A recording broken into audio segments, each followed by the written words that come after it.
Hello students. तो पिछले lesson में हम लोग पढ़ रहे थे स्ट्रक्चर ऑफ बेंजीन, जिसमें हम उसके स्ट्रक्चर को पूरी तरह से डिफाइन कर चुके थे, परंतु केकुले फिर भी फेल हो गए थे। मतलब उन्होंने जो ऑसिलेटिंग डबल बॉन्ड का जो कंसेप्ट दिया था उसे देने के बाद भी वो ये नहीं समझा पाए कि ये बेंजीन क्यों इतनी स्टेबल है। तो हम इस लेसन में इसी स्टेबिलिटी के बारे में बात करने जा रहे हैं। तो चलिए स्टार्ट करते हैं। तो resonance and stability of benzene, ठीक है, पढ़ते हैं। तो वीबीटी के अकॉर्डिंग जो कॉन्सेप्ट होता है ऑसिलेटिंग डबल बॉन्ड का, उसको रेजोनेंस के थ्रू एक्सप्लेन किया गया। अब रेजोनेंस क्या होता है? Delocalisation of pi electrons. तो देखो, ये जो दो स्ट्रक्चर हैं ये केकुले स्ट्रक्चर से मिलती है, ठीक है। तो हुआ ये कि इस रेजोनेंस के अकॉर्डिंग ये चीज़ बताई गई कि ये जो तीन डबल बॉन्ड होते हैं ये रेजोनेंस में होते हैं, मतलब इनके जो पाई इलेक्ट्रॉन होते हैं वो कॉन्जुगेशन में होते हैं।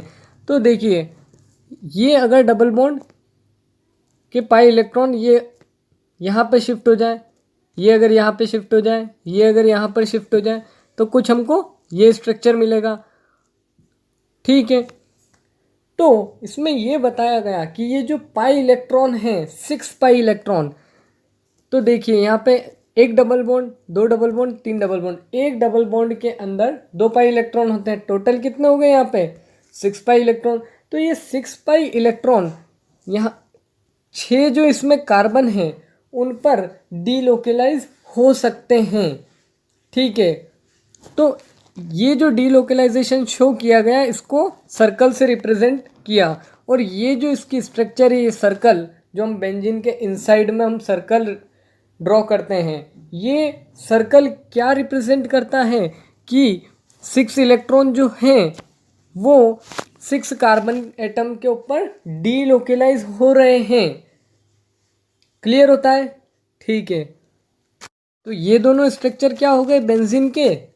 रेजोनेटिंग स्ट्रक्चर, और ये इसका रेजोनेंस हाइब्रिड। एक चीज ध्यान देने वाली यहाँ पर मैं बताता हूँ कि रेजोनेटिंग स्ट्रक्चर का कोई भी फिजिकल एग्जिस्टेंस नहीं होता है, परंतु जो रेजोनेंस हाइब्रिड होता है उसका फिजिकल एग्जिस्टेंस होता है, क्योंकि यहाँ पर कुछ भी हो सकता है पर यहाँ तो फिक्स है, ठीक है। आगे बढ़ते हैं। इस चीज़ को, स्ट्रक्चर को हम और अच्छे से अगर हम समझें तो हम इसका ऑर्बिटल पिक्चर देखते हैं। तो हमें क्या मिलता है? सबसे पहले इस स्ट्रक्चर के बारे में कुछ हम समझ लेते हैं। तो ये जो यहाँ पर ये बॉन्ड बता रखे हैं, ये यहाँ से हाइड्रोजन कनेक्टेड है और यहाँ सभी जगह क्या है? कार्बन है, ठीक है। अब हम जानते हैं कि जो बेंजीन में कार्बन होता है वो हर एक कार्बन डबली बॉन्डेड होता है, ठीक है। तो डबली बॉन्डेड कार्बन का हाइब्रिडाइजेशन हो गया sp2, मतलब सभी कार्बन sp2 में हैं।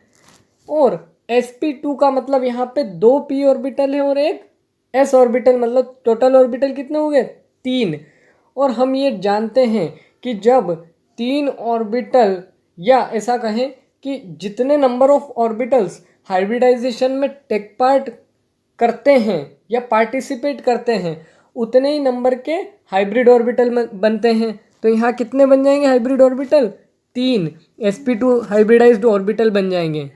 तो इन 3 sp2 हाइब्रिडाइज्ड ऑर्बिटल में से 2 हाइब्रिड ऑर्बिटल होते हैं वो जो यहाँ पास वाले कार्बन है, मतलब एडजेसेंट कार्बन, मान लीजिए ये कार्बन लेते हैं तो इसके पास वाले कार्बन एडजेसेंट कार्बन हुए और वो भी sp2 हाइब्रिडाइज्ड हैं। तो उन sp2 हाइब्रिडाइज्ड कार्बन के साथ सिग्मा बॉन्ड बनाएंगे। तो इसकी बात करें तो ये इन दो के साथ बना लेगा, इसकी बात करें तो ये इन दो के साथ बना लेगा। तो इस टाइप से ओवरऑल यहाँ पे 6 cc सिग्मा बॉन्ड का फॉर्मेशन हो जाएगा। अब जो एक हाइब्रिड ऑर्बिटल है वो हाइड्रोजन के s ऑर्बिटल के साथ ओवरलैपिंग करके CH सिग्मा बॉन्ड का फॉर्मेशन कर लेगा, जो कि हमने यहाँ पर शो किया हुआ है। तो यहाँ पे कितने 6 तो CC सिग्मा बॉन्ड हुए और 6 CH सिग्मा बॉन्ड। मतलब अगर कोई ये पूछे कि बेंजीन में कितने सिग्मा बॉन्ड होते हैं तो वो होते हैं 12। जैसा हम जानते हैं कि कार्बन का ये हमने आउटर मोस्ट कॉन्फ़िगरेशन लिखा, इलेक्ट्रॉनिक कॉन्फ़िगरेशन। अब यहाँ पे फर्स्ट एक्साइटेड स्टेट में ये गया, तो यहाँ पर अब जो sp2 में ये s और ये 2 p ऑर्बिटल पार्टिसिपेट कर रहे हैं, पर यहाँ एक ऑर्बिटल ऐसा पड़ा हुआ है जो हाइब्रिडाइजेशन में पार्टिसिपेट नहीं कर रहा है, मतलब कि ये अनहाइब्रिडाइज्ड p ऑर्बिटल है। तो ये जो हमने ऑर्बिटल शो किए हुए हैं हर एक कार्बन पे, ये अनहाइब्रिडाइज्ड p ऑर्बिटल हैं। अब ये करेंगे क्या कि ये इनके पास वाले यानी कि एडजेसेंट कार्बन से लेटरल ओवरलैप कर लेंगे या साइड वाइज ओवरलैपिंग कर लेंगे। और हम जानते हैं कि साइड वाइज ओवरलैपिंग से ही पाई बॉन्ड का फॉर्मेशन होता है। तो यहाँ पर 2 कंडीशन बन सकती है। मान लीजिए ये और ये ओवरलैपिंग करें, ये और ये ओवरलैपिंग करें, ये और ये ओवरलैपिंग करें, तो कुछ इस टाइप की कंडीशन बनेगी। और इसे हम ऐसे भी लिख सकते हैं, ठीक है ना, क्योंकि यहाँ डबल बॉन्ड बन रहा है, यहाँ लिख दिया, यहाँ डबल बॉन्ड बन रहा है, यहाँ लिख दिया, यहाँ डबल बॉन्ड बन रहा है, यहाँ लिख दिया। अब ये भी तो हो सकता है कि ये और ये ओवरलैपिंग कर ले, ये और ये ओवरलैपिंग कर ले, और ये और ये ओवरलैपिंग कर ले, तो कुछ इस टाइप की कंडीशन हमारे पास बनेगी। तो इसको हम ऐसे भी लिख सकते हैं। अब सबसे खास बात इसमें कि इन p अनहाइब्रिडाइज्ड p ऑर्बिटल की इक्वल प्रोबेबिलिटी है, मतलब ये इसके साथ भी ओवरलैपिंग करने की और इसके साथ भी ओवरलैपिंग करने की। तो हम इसको इस स्ट्रक्चर से भी शो कर सकते हैं। ये डॉटेड लाइन ये रिप्रेजेंट करेगी यहाँ से भी ओवरलैपिंग हो सकती है, यहाँ से भी हो सकती है, यहाँ से भी हो सकती है, यहाँ से भी हो सकती है। तो इस ओवरऑल स्ट्रक्चर को हम क्या करते हैं कि एक डोनट रिंग के फॉर्म में रिप्रेजेंट करते हैं, क्योंकि यहाँ देखिए एक रिंग ये बन जाएगी, एक रिंग ये बन जाएगी, पर ये रिंग किसकी बन रही है? पाई इलेक्ट्रॉन्स की। मतलब ये रिंग क्या बता रही है? Pi electron cloud. 2 pi electron cloud है, एक अबोव द प्लेन है और एक बिलो द प्लेन है, ठीक है। अब ये स्ट्रक्चर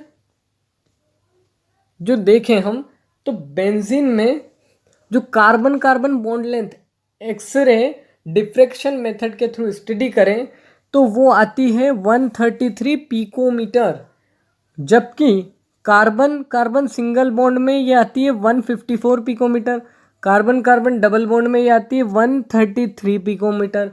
तो ये जो 139 आ रहा है ये 154 और 139 के बीच में आ रहा है।